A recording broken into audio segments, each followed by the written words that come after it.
this is Coral Isabella Aurora again, and as promised, here is a reading of the prologue of my new book, The Teenager's Guide to Surviving a Fairy Tale, which is the sequel to the horror comedy, The Teenager's Guide to Surviving a Horror Film, and IPNE 2020 Young Adult Finalist. Kodak, the dog you just saw, is actually in this book as a service dog named Prince, who's a quirky addition to this comedy. Prologue. In a celestial realm, high in the heavens, one princess is punished. I knew trouble lay ahead when the entire cosmos shook underneath the powerful sound of my father's formidable voice. The thunderous noise knocked stars off their heavenly shelves, causing them to plummet, tinkling like broken china plates. When he shouted, immortals cowered, shielding their delicate ears. They may have wondered who invoked his anger so thoroughly, except my name was the one he yelled. Astrid! My father was the king of celestials, the oldest star in the universe, and his job was to oversee all constellations in existence. I winced and slunk down my position among the stars. How embarrassing! As his only daughter, my life as a celestial princess wasn't glamorous as one would think. The heavy weight of royal obligations and role as sole successor to the throne hovered over my head. 6 months ago, my father entrusted me with the third most important job in the realm of celestials. The North Star title was prestigious, honorable, and left hundreds of vulnerable lives in my care. In his eyes, it was the perfect opportunity to prove my worth as next in line to the throne. The North Star leads, he had told me before I started the job. It's a shining light to guide stragglers through the darkness, to escort them over depths concealing hungry krakens under black choppy water. You'll bring adventurers home again. You'll lead them and be a beacon of hope. The North Star is similar to you, my princess. You, my daughter, will someday rule over all stars, not just one, and you will be a symbol of courage and light that no one will reckon with. I swallowed my guilt, noting that I had already failed him, and left no remorse or regret towards my actions.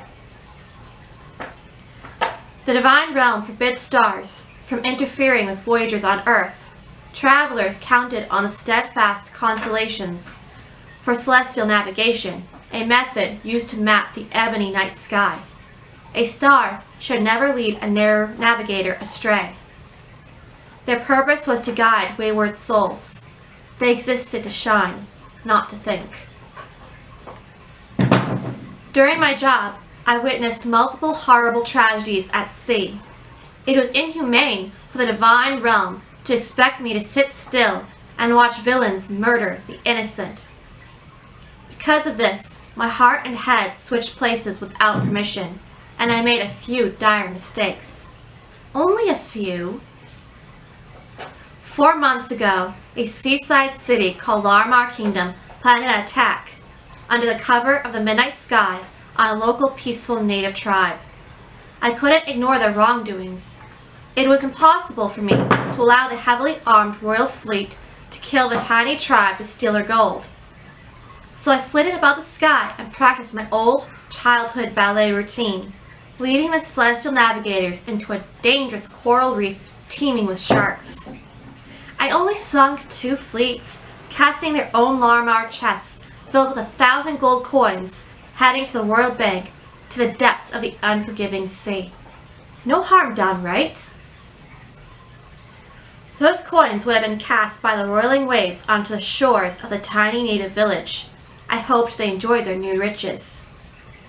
3 months ago, a pirate planned an attack on an island of endangered, defenseless monkeys to steal a banana. Only 3 dozen malicious mohawk monkeys remained in the wild.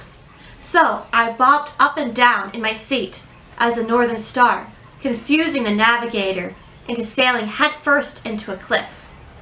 It was better to sacrifice one pirate ship to save 36 monkeys, right?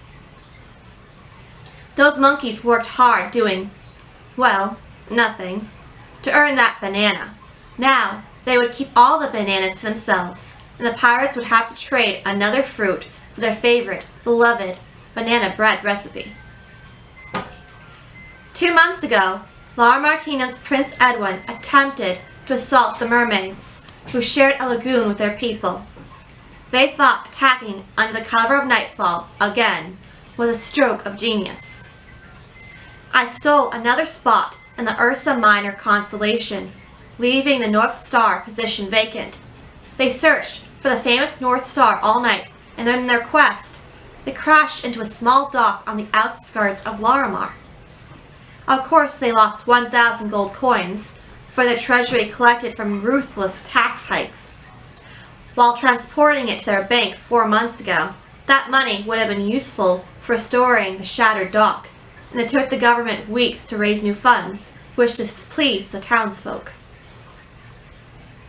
Accidents were unheard of in the celestial world and deemed especially forbidden for the one ranked as a North Star.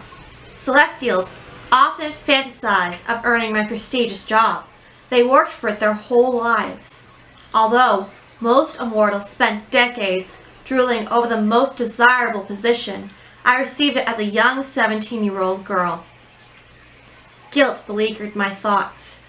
I remembered why the job shouldn't have been mine.